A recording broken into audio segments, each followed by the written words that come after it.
In this video, we're going to look at how to configure users on your VPS using the server manager.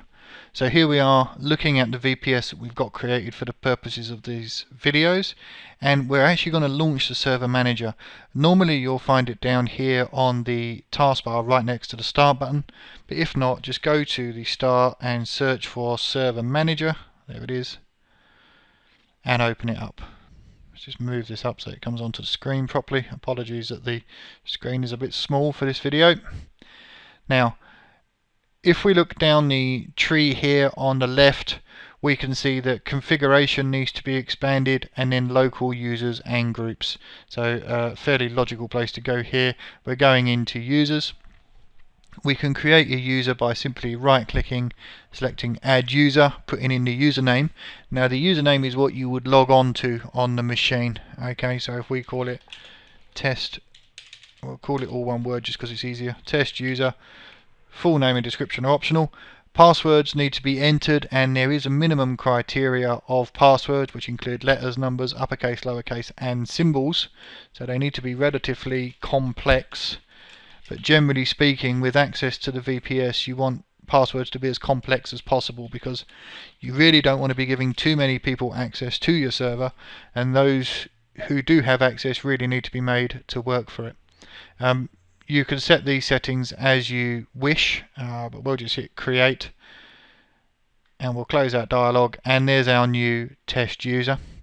If we wanted to change the password for that user, we could right click on it and say set password, proceed past the warning and set the new password values in there. Click OK. We'll not do it now. And likewise, if we wanted to delete the user, we could just right click and select delete.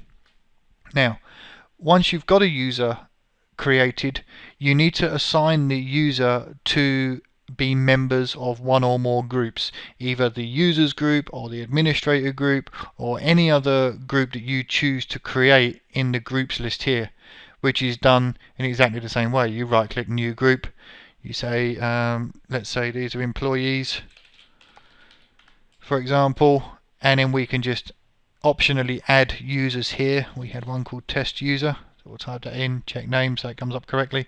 We can add test user to a new group here, or alternatively, if we go back to our user, into test user and into properties, we can go to the member of tab. He's already a member of users, but we can add him to an employees group if we've got one created, or we can add him to administrators if we could spell it properly.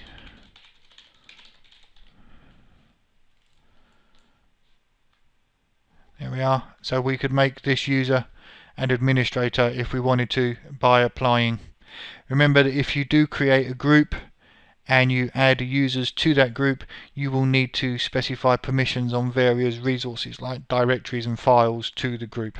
Okay, so that's how you add and modify users through the server manager.